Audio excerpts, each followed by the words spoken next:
SHEDTOWN by Tony Pitts. Up here. Daybreak. A shrieking orange sky, a maritime clementine horizon and a rising ball of 1 billion lemons radiates a mile-wide butter-pat pathway on a silver rolling sea. The break of dawn on the ocean. Nowhere is morning so vivid, soft-broken. A pier of pleasure. A giant wooden finger of fun points to salty solutions under the sun. And as this day is dawning, while others are still akip or waking, yawning unaware of the tick or the tock, Dave and Diane are at it, a pother of ping-pong full cock. 2,995. 2,996. 2,997. 2,900. 2,999. Dave! Oh, you big fat ass! Stop trumping, you put me off. Soz, Diane. Oh, we could have got 3,000 if you hadn't trumped Dave. I know. Pressure gets to me. Oh, that pongs. Who's that? Hang on. It's what's she called? The Mrs. Do-Out. Norma. Norma, no rules. Yeah. I were to let her in? No! Not with the shed smelling of trumps. See what she wants. Righto. Stormy Norman. Morning, Norma. Good morning, David. How was your first night on the pier? Did you both sleep well? Well, we've been up most at night playing ping pong. It's like catnip to me and Diane, it's ping pong. Oh, I wonder if I might come in for a few short moments. No, you can't. Diane's trumped. She's a bit embarrassed. I see. Well, it was merely to point out that under your bunk, you'll find 2 boxes with your names on them. Eugenius asked that we all convene with our boxes at the ghost house in a half-hour's time. Eugenius and I would be most pleased to have you and Diane under the banner. Aye, okie dokie. Will do. Good. Then suit the action to the word, David. Rightio. Ta-ra then, Norman. A pleasure pier, here out at sea. A wonderland amongst the waves for our refugees. This beacon of hope had once clung to the shore, but its wooden piles, unstable, had let go, unable to cling on anymore. Still abed in the omni-shed, the amicable banality of early morning chit-chat bounced from bunk bed to bunk bed, the complicated shame of those who have fled. Father Michael. What? Hey, Barry, Jimmy, listen. What is that? It's enough is what it is. Pack it in, Weds. I know, but listen. Oh. It was in my box under my bed. Don't just do that either. Listen.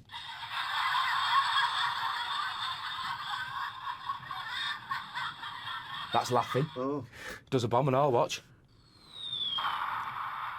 That's a bomb. Yeah, that is enough, Wes. It's 5:30 in the morning. Our survey said. Wes. Soz. I can use it though, can't I? When I'm storytelling. You know, if I'm telling a story that's dead scary, I could build up the tension, and then when I get to a bit where everyone's really bricking it, I just... I have no doubt it will prove a valuable addition to your already formidable storytelling prowess, Wesley. A fabulous par excellence. Where's that box of mine? There it is. Cheerio, gentlemen. Whiskey at this time of a morning. Indeed. For did not Professor Eugenius' equal no rules himself not prescribe it? Drink and poetry are as bread and water to the luminati. Gentlemen, I give you... obeyed. What? Larkins obeyed. A woeful lamentation that death is no different whined at than withstood. Yeah, maybe later, eh, Father? I work all day and get half drunk at night. Waking at 4, the soundless dark I stare. In time the curtain edges will grow to light till I see what's really always there. Unresting death. A whole lot day nearer now. Yeah, making all thought impossible. But how and where and when shall I myself die? An interrogation.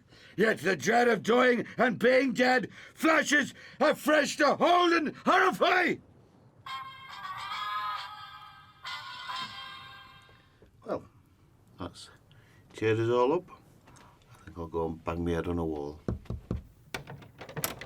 Good morning, gentlemen. Show a leg. Morning. Morning. I see you've already opened your box for the day, Wesley. Yes, I have. And you, Father Michael. Slowly light strengthens, and the room takes shape. It stands plain as a wardrobe. What we know, have always known, know that we can't escape. Excellent. Now, Eugenius would like you all to come along to the ghost house in 20 minutes. Bring your boxes with you, apart from you, Jimmy. There's no need for you to attend. What? Why not? Why has everyone got something in their box and not me? Oh, I don't think that's true, Jimmy. It is true. What's going on? I'm sure you'll see clearly when you're ready to see. Hey, I've just realised, where's William? His bunk's empty. Yes. William spent the night outside Deborah's shed, Barry, trying to effect a reconciliation. Hopelessly, I'm afraid. But not to worry, Eugenius will counsel him, and the burden of Eugenius's testimony is the most compelling thing a man can encounter.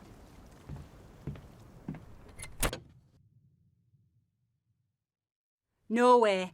There's no way I'm going in a ghost house. They're full of ghosts and skeletons and all sorts. And you go and tell us what they say after.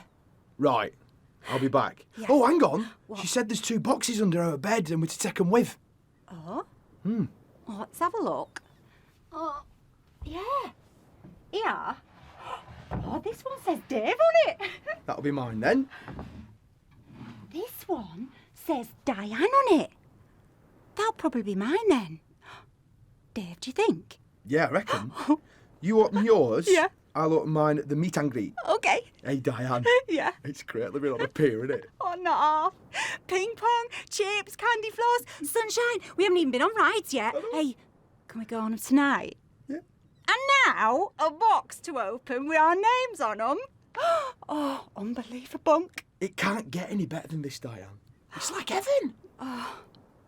We're living the dream, Dave. Yeah. Woohoo! See you in a bit. In a bit. Oh.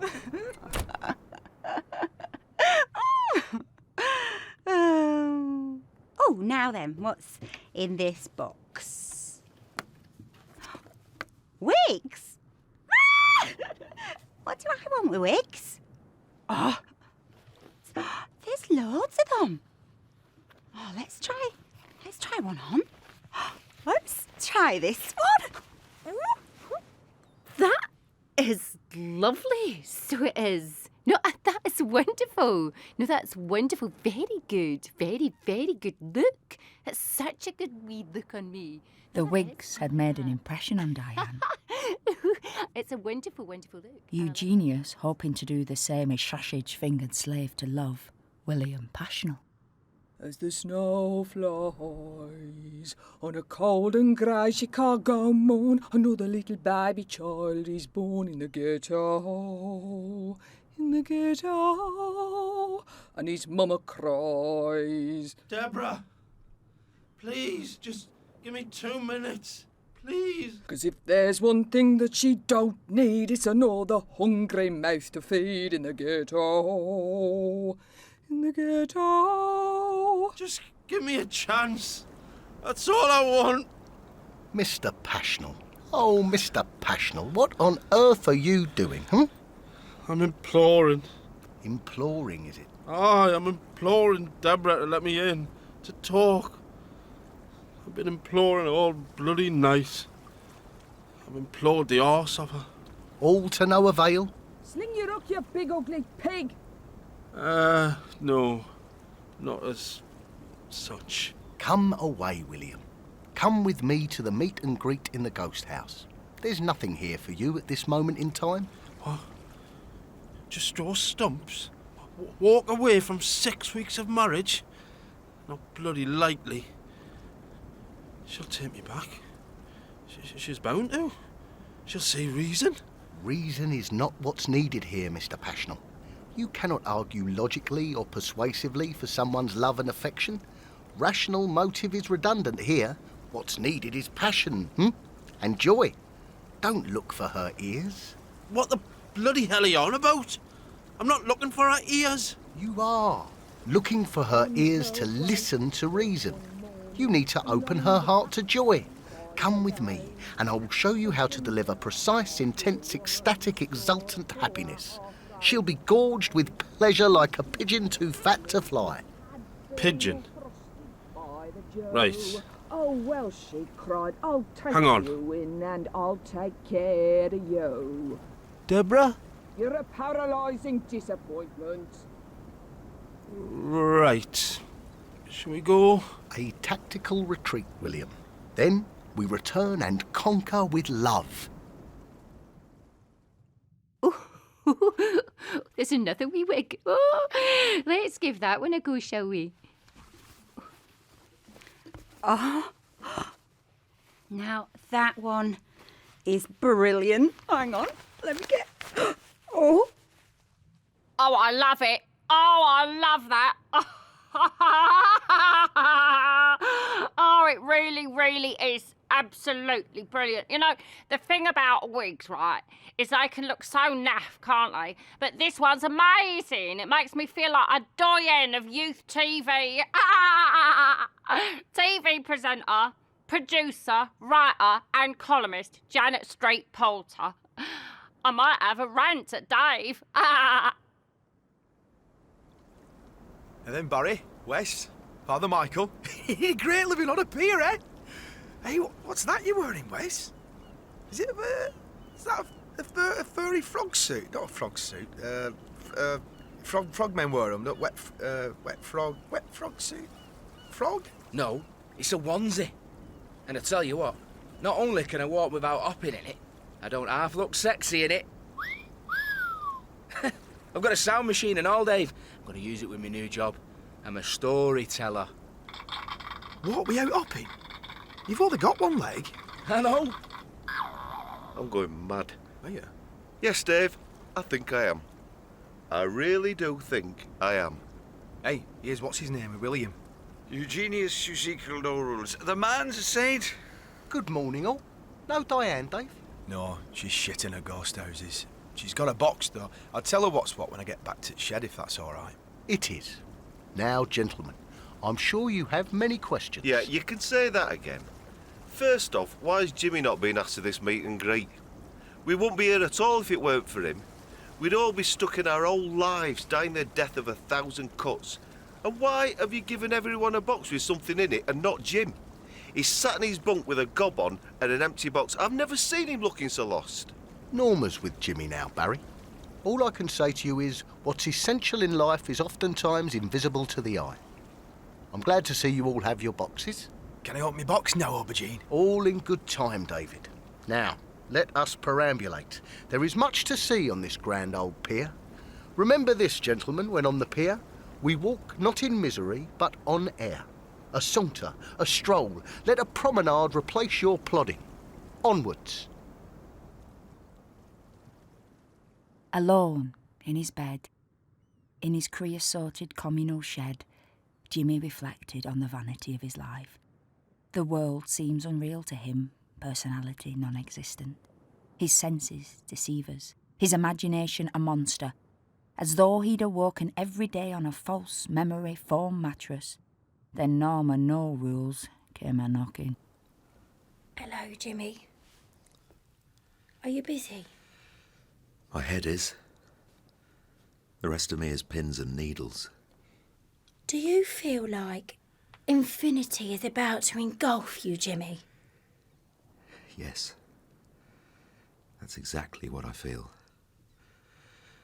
I don't want to be engulfed. I don't expect you do. There's an air of febrile introspection, a foreboding miasma descending on you, Jimmy. Would you like a pikelet? Pikelet? What, like a crumpet? Oh, exactly like a crumpet. I've brought you a couple. Hot, buttered. Do you think they'll help with the foreboding and the introspection and the miasma? They can't fail. Pikelet and a chinwag. I offer both freely. Well, then pass the pikelets. Norma, no rules. It's a kind of CBT you're offering, I suppose. Beg pardon? Well, crumpet butter therapy. A smile. So it begins. A tour of the pier, place to place for the purpose of pleasure. A sequential inspection of swirling, curling, twirling, whirling engines of leisure, and questions battered back with aplomb. Sun-bleached wooden walkways, a guided assemblage, a super group, this one. Pangea, Barry. Sorry?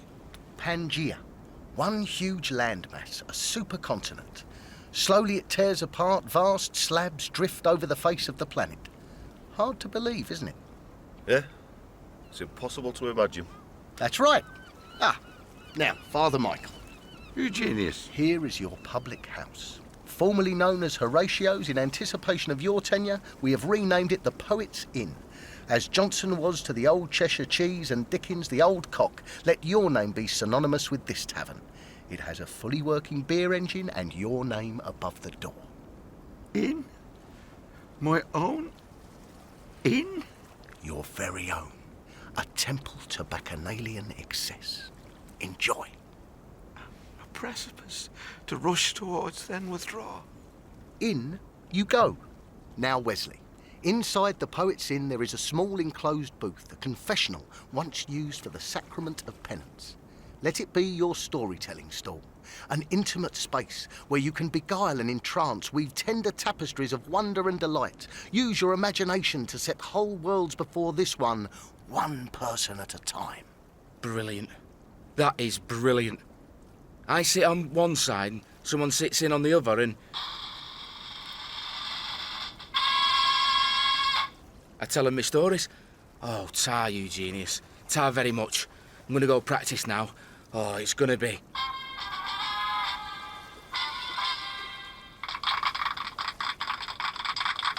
Now, Barry, could I ask you make your way to the big wheel at the end of the pier? Maybe take a look through your binoculars. You'll have company. All right. Am I allowed on the big wheel? But it's some view from up there. Travel in hope, Barry. Now, William, David, let us return to the House of Horrors and get your balls rolling. I don't like the sound of that. I do. Get me balls rolling, you genius. Woohoo! Diane at Deborah's door, a kitsch Lorraine of a Diane, a whirling dervish of a Deborah Dearden. You make me feel mighty real. Make me feel. Hello, Deborah. Are you there, love? Oh, it's me, wee Diane. Mighty real. Good day to you, Diane. Oh, is that you home alone, Deborah, my love? With only a song for company? Your man away from home? That's really, really sad, so it is. Well, you know what? I've come round for a nice cup of tea, bit of a natter. Oh, I thought that'd be nice. Don't you think, Deborah? No, something's not right. No. Fair is foul. Foul is fair. It's not in order. All isn't in order. Oh, no, don't you worry, pet. Let me show you my box. You're gonna love it, so you are. No, you are. Oh!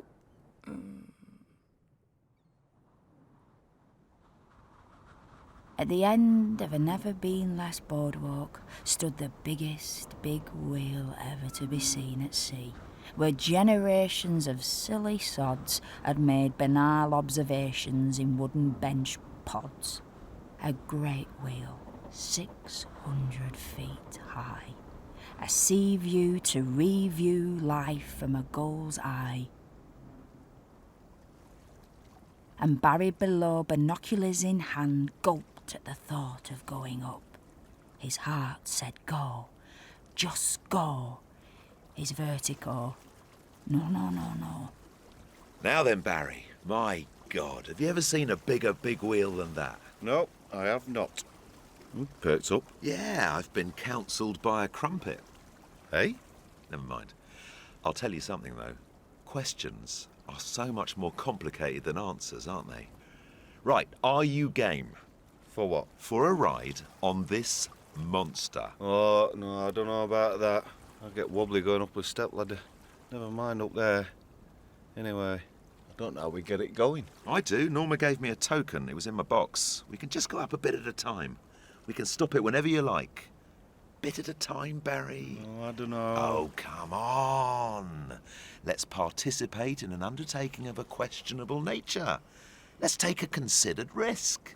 Let's have an adventure. Let's shoot the breeze 600 foot above the sea. Let's. All right. I'm the rat, you're the Pied Piper, as bloody usual. Right, come on then. All aboard for Skylarks. Yeah.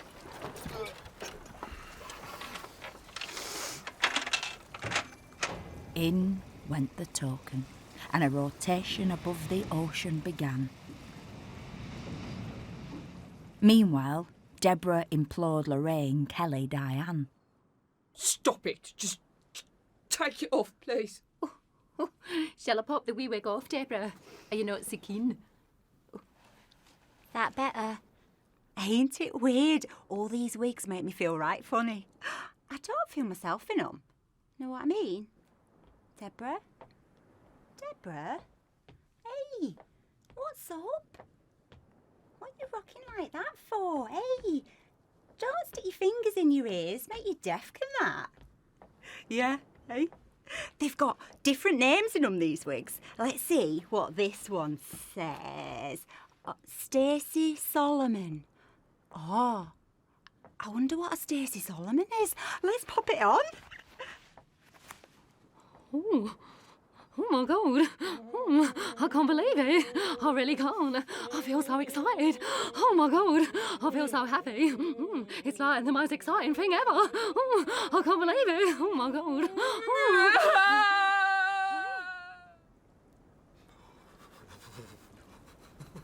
Bloody hell, Dave. We only stood outside. We've not even gone in yet, you soft chuff. I know, but look at that hot door. Skellington and Luke, Frankenstein. Are the real ones inside, Eugene? Neas, don't worry, Dave. No harm will come to you. But you must enter to open your box. You must grasp the nettle. You have nothing to fear but fear itself. Aye, but fear's frightening, innit? And I don't like nettles neither. Is it all right if I go back and play ping pong with Diane? We'll come and open my box tomorrow. Plus I've got a bit of wind. Very well. But don't procrastinate too long. Cunctation is rarely an advisable course. Yeah, right. See ya. So, William, I think you should return to Deborah. I sense the missus now misses you. Really? All right, smashing. I'll pop down and see you both in the morning. Remember, a wife is heaven's last best gift, your ever new delight. Will do, Tar. Just think she'll give us some sex. Good day, William. In summary, so sunny, so salty, so summery, concisely without ceremony, our first day on the pier's ending here. In the Poet's Inn, in a confessional box, in his onesie, no socks, Wes tells a tall tale. And that's how my father died.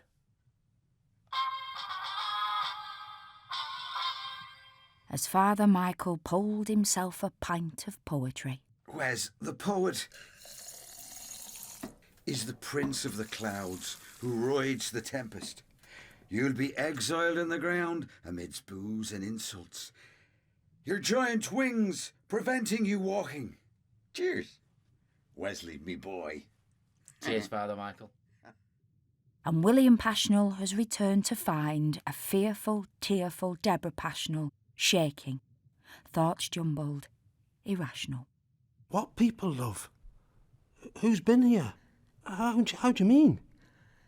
They were inside, Diane. Terrible, terrible people, William. They were all in her hair. Fatima Whitbread. And 600 foot up on a wheel built by Ferris, Jimmy and Barry sit on an Icarus terrace.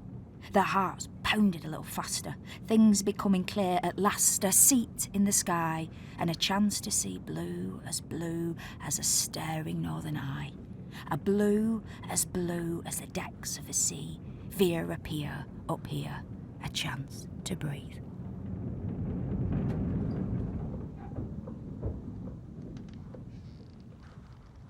Wow. W to the O to the wow. The no rules nowhere to be seen, and Dave returns to a red-haired Scouse queen. Well, hello, David. And have I got a surprise for you, Chuck? Surprise, surprise. Step inside, love. Let me show you the way. Ha, ha, ha, ha, ha, ha. It's goodbye to this world.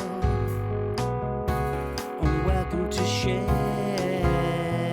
We could do a little less melancholy, pray for just a little more love. But in these old wooden jackets we sit ourselves in, there's so little in the sky above. Now we're jumping so high. In SHEDTOWN, Barry is played by Tony Pitts, Jimmy by Stephen Mangan, and Wes is Warren Brown. Father Michael is played by James Quinn, Dave by Shaun Keaveny, and Diane by Rosina Carbone. Emma Fryer plays Deborah, and Seymour Mace is William. Eugenius and Norma No Rules are the voices of Neil Maskell and Juliet Oldfield. Debra Stephenson is the voice of the Wigs. The narrator is Maxine Peake. SHEDTOWN is written and directed by Tony Pitts and features music by Richard Hawley and Paul Heaton. The producer is Sally Harrison, and it's a Woollyback production for BBC Radio 4. Night-night. Night.